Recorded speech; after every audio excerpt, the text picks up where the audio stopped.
we don't need to keep rating each other or others and so on and so forth, but we just have to focus and deal with the problems at hand. Every one of us, whether on the stage, the heads of state, or in the audience, the other leaders and business leaders and others from outside, know there are problems that we have to tackle on our African continent. There are many problems across the world. Every continent, every country have their own problems to deal with, but we are talking about Africa now. First, Africa is not a monolith. We have many countries, we have regions, we have relations among ourselves, different countries and regions and the whole continent relate with other parts of the world in many different ways and benefit each other. But specifically for Africa, there is a history that we can learn from, a history that has deprived Africa of so many things, exploited resources of our continent, and the resources benefits went outside rather than benefiting the people of our continent. That's fine. In my view, this should be something we can and should have learned from. What we can do among ourselves, with others, and that can benefit all of us. As they normally and frequently talk about win-win situation. There are things, relationships, working together wins. So then with all this, we need to therefore avoid having suffered in our history in the past and different tragedies, and we need to leave behind us, far behind us, the sense of victimhood. We can't be trapped in that we are victims of the past and so on and so forth.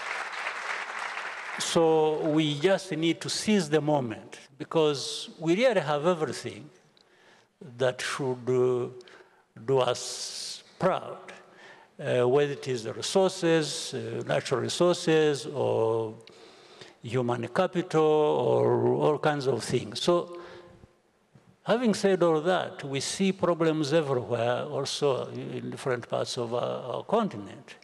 And there is poverty that shouldn't be here after so many decades, after this tragic history I was talking about in different parts.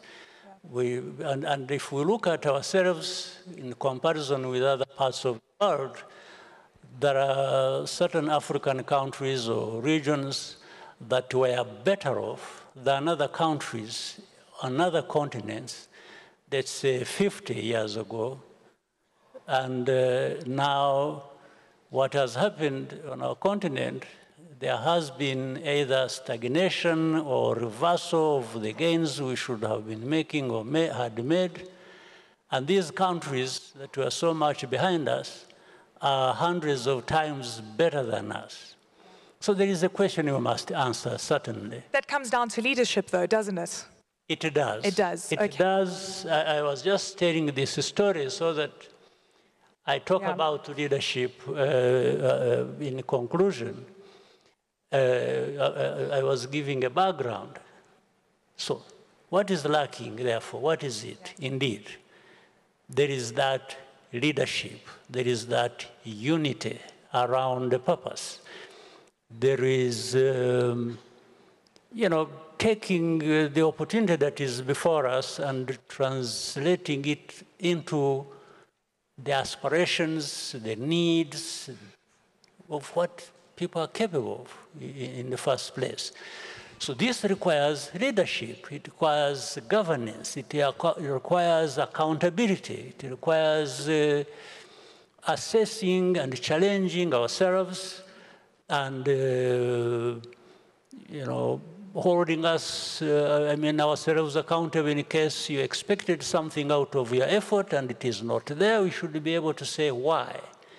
So leadership is about, therefore, the management of all these processes and getting the outcome you want, you had intended to get, or you had designed to get.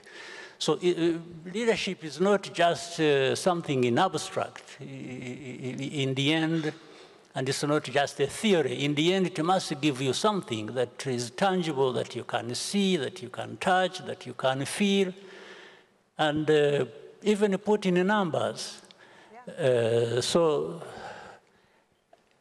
on our continent, we still have a lot of work to do.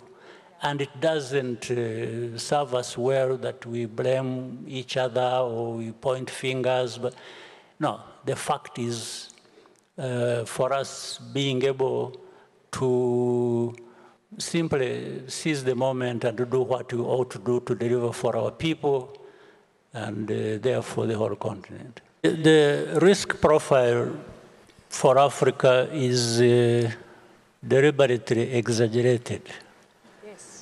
To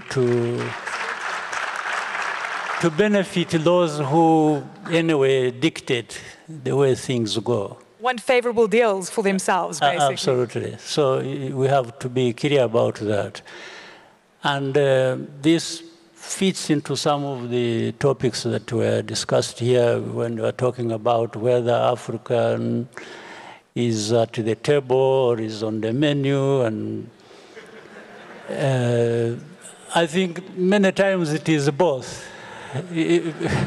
Because even when some people are at the table, they think they have raised their level, but actually they don't realize that at some point, whenever somebody decides that they be eaten up on the menu, that will happen.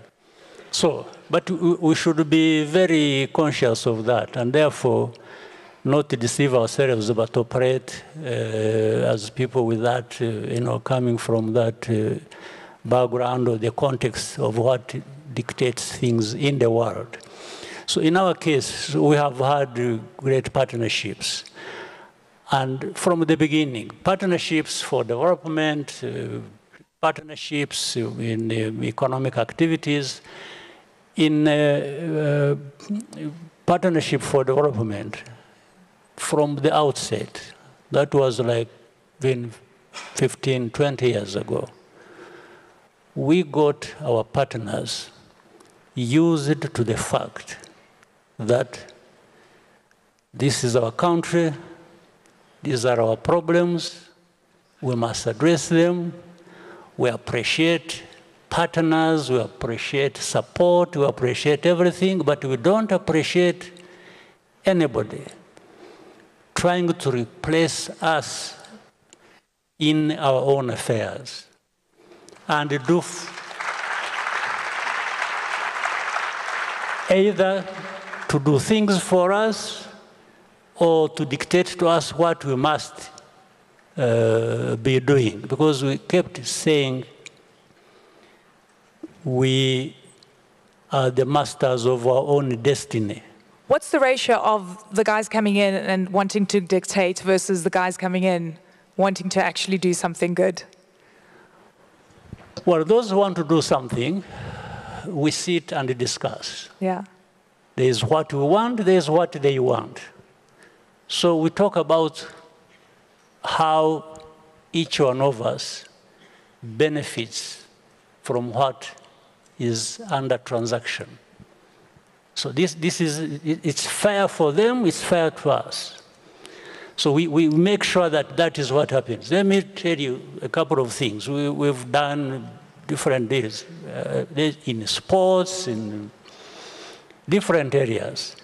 For example, I'll tell you, we have a partnership with the PSG, with Bayern Munich, with Arsenal, with... and you know, when we did that, we made sure that they benefit and we benefit. Yeah. But you could have seen, maybe you did, what was written in the papers.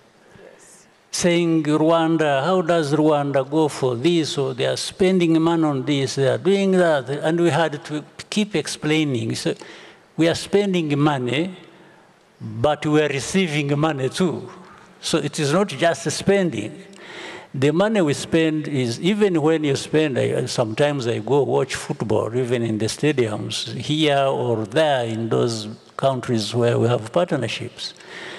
I spend my money to buy the ticket. In fact, one of the people who dictate accused me one time when I was in London attending Arsenal game at Emirates. Said, you see, this man comes here and we give the money for support and he spends it in the stadium watching football. So I told these people, I say, you know what? I earn a salary for the work I do. So I spend my salary to go and watch football. So I didn't spend So I told them I didn't spend their money. I spent my money, personal money from my earnings as, salary for what I do. So, but it may sound simplistic, yeah. But the moral of it is that there is always somebody somewhere wanting to dictate to you how you live your life, how you conduct every business you do for yourself or for your country, even for the country to be dictated to which direction it must take. And we have refused that. And therefore, again, talking about leadership, I'm sure there are many others who do even better things than that somewhere else in other countries.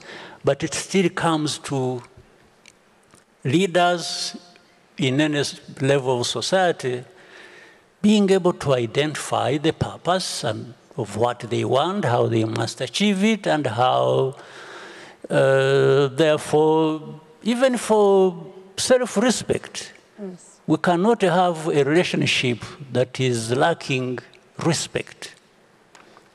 I will always respect you, but you must return respect.